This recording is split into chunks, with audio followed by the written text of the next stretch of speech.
काफ़ी दिनों के बाद मैं अभी जब आया हूँ तो मुझे एक पेशेंट मिले, तो मैंने कहा कि वो आप मिर्ज़ा साहब के पास आए हैं। कहने लगे जी मैं असद मिर्ज़ा साहब के पास। मुझे वो पेशेंट ना मिलता तो मुझे ये पता ही नहीं चलना था कि आप इधर बैठे हुए हैं और आप कायरोप्रैक्टर हैं विद न्यू इन्फॉर्मेशन।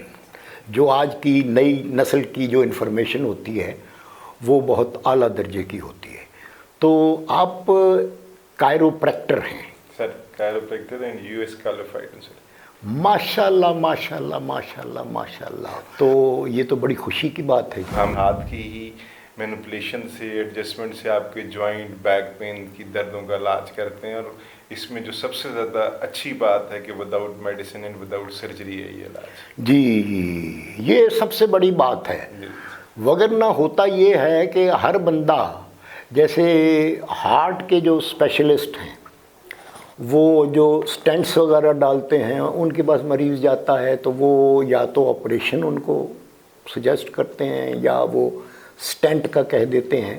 तो कुछ डॉक्टर ऐसे हैं जो इस कुलिये पर चल रहे हैं कि जी हर मर्ज़ की दवा हो रही है, तो दवा के बग़ैर आप ये काम करते हैं तो मैं ये समझता हूँ ये फिर आप अपनी काबिलियत के बलबूते पर करते हैं। सर, ये तरीक़ाकार ही ऐसा है जिसमें हम आपकी ब्लड सर्कुलेशन को इन्हांस करते हैं जहाँ पे, क्योंकि जहाँ पे खून की गर्दिश ना आ पाए तो वो एरिया आपका मुतासर होना शुरू हो जाता है, वहाँ पे स्वेलिंग आना शुरू हो जाती है। और जब इन्फ्लेमेशन आएगी दर्द आएगी, और जब दर्द आएगी पेशेंट डॉक्टर के पास भागेगा। बट मेडिसिन में और कायरो में फ़र्क इस चीज़ का आता है कि हम आपकी सिम्टम को सबसाइड नहीं कर रहे वक्ती तौर पे 8 से 12 घंटे में। एक मेडिसिन दे के या इंजेक्शन लगा। हाँ जी हाँ जी हाँ जी। कायरोप्रैक्टर में हमारा फोकस ही मेन ये है कि आपकी ओरिजिन कॉज को ट्रीट किया जाए, आपकी स्पाइनल कॉर्ड से आपकी ब्लड सर्कुलेशन को इन्हांस किया जाए, बढ़ाया जाए। जी, ये माशाल्लाह ये भी आपके यहाँ ड्राइंग लगी हुई हैं जिसमें जो हमें ये पॉइंट आउट करते हैं कि हमारे कहाँ कहाँ परेशानी है। जी जी बिल्कुल। ये थायराइड में है, दिल पर दबाव है, जी जी, सीने पे आपके दबाव आना शुरू जी जी जी जी, गला ख़राब है, जी बिल्कुल, गर्दन के जो ये जो नाड़ें जो जा रही हैं, सर जो आपकी मोरे होते हैं ना जी जी, बैक साइड पे आपकी हर 2 मोरों के बीच में एक डिस्क है। अब उनकी बैक साइड से आपकी नर्व्स गुजरती हैं, तो जिस वक्त भी आपकी कंप्रेशन आना शुरू हो जाती है, बेशक वो due to your bad posture हो या डिस्क बल्ज के पेशेंट की वजह से हो। जी जी जी, तो उसकी वजह से आपकी नसों पे दबाव आने की वजह से खून की गर्दिश मुतासर हो जाती है। माशाल्लाह माशाल्लाह। आपकी जो इन्वेस्टिगेशन है वो वैसी ही है जैसे कि जो बोलती है कि you are qualified from US.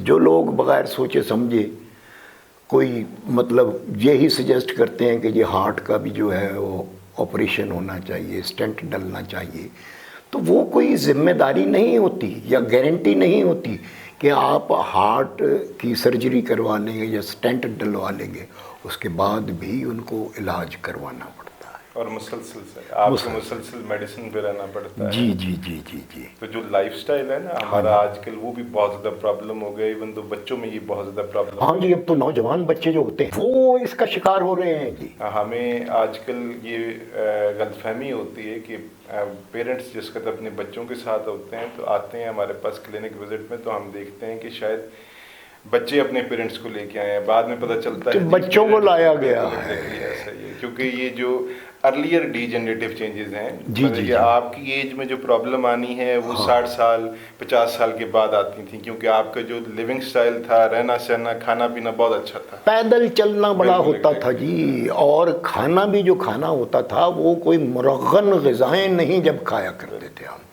तो बहरहाल वो अल्लाह ताला ये जिस स्टेटस पर बंदे को रखता है उसके वसाइल भी वैसे ही देता है उसको। तो मुझे बहुत खुशी हुई और मैं आपको, आपके लिए मैं ये दुआ करता हूँ कि अल्लाह ताला आपको इसी तरह कायम दायम रखे और आप अवामुन नास की खिदमत करते रहें। बहुत शुक्रिया आपका। व्यूज़ आपके साथ थे, इस वक्त हमारे लेजेंडरी एक्टर हैं खोसट साहब, बहुत शुक्रिया आप लोगों का, थैंक यू।